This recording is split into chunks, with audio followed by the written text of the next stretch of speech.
ဒီမှာပါကိုရမောက်ဖះဒီအောက်ချေနာရေတခွန်နာလေးမှာပါအရင်ကလာပါတယ်ဖះကတာမုံမှာဆိုတော့လေကတော့အများကြီးတက်ရပါတယ်เรื่องการบวชในพระพุทธศาสนานั้นจะบวชระยะยาวหรือบวชระยะสั้นก็มีความและความมุ่งหมายของการบวชก็เหมือนกันไม่ใช่ว่า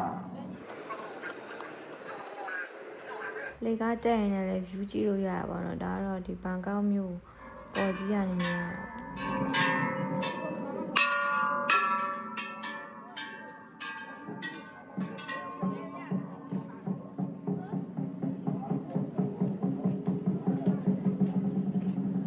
ဒါကတော့ဖះရဲ့ဝင်ပေါက်ပါ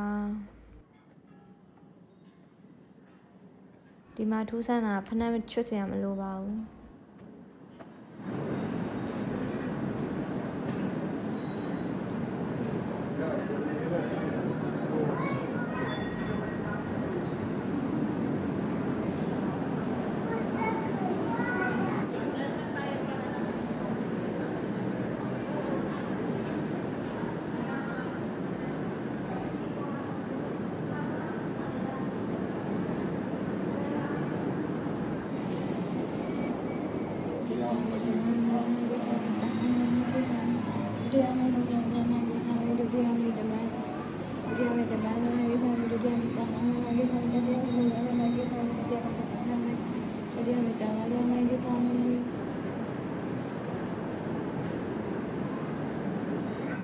ဒုတိယတက်ပေါ့နော်ဒါအမြင့်ဆုံးတက်ပေါ့နော်အဲ့ဒီလေးကားလေးကနေသွားမှာပါ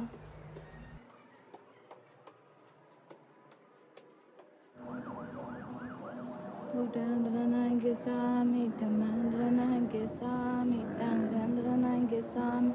ဒုတိယမိဗုဒ္ဓံတရဏံကိသာမိဒုတိယမိဓမ္မံတရဏံကိသာဒုတိယမိသံဃံတရဏံကိသာမိ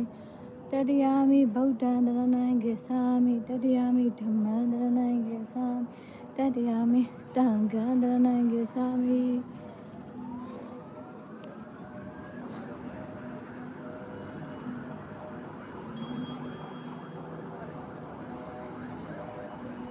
ဒီမှာပေါ့နော်သင်္ကန်းတွေကိုလည်းရောင်းနေတစ်စုံ100ခေါင်းလောင်းလေးလည်းရောင်းနေဘတ်100ပေါ့နော်တခု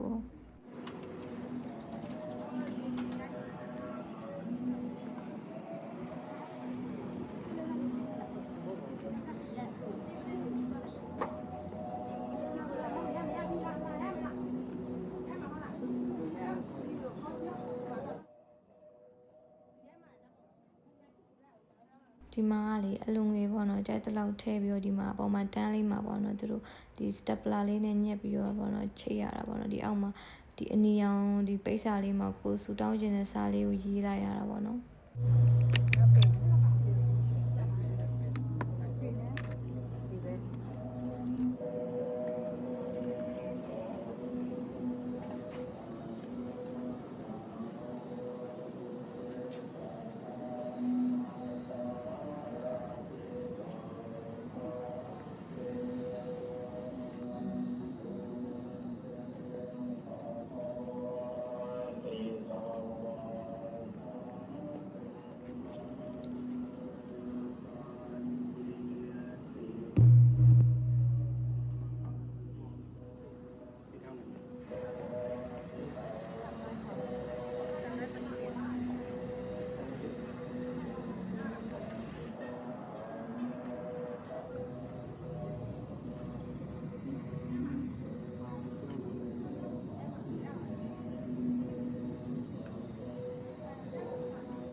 ဒါကတော့ view point ပေါ့နော်ဒီထိုင်းနိုင်ငံတစ်နိုင်ငံလုံးကိုဒီကိုရမောက်ဖျားကနေလမ်းမြင်နေရတဲ့ view ပေါ့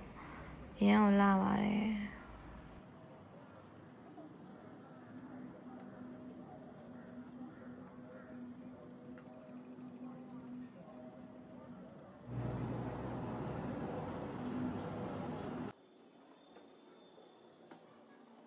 တော့ဖျားနဲ့အစင်းပေါ့နော်ဒီဖျားရင်မဲ့တော့ဒါမှမရဖျားရုပ်ထုတွေပေါ့ဒီဘက်မှာတော့ပြဆက်တွေပေါ့နော်ရုပ်ထုလေးတွေပါ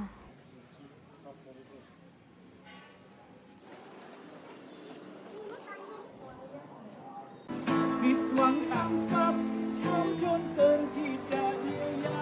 ပ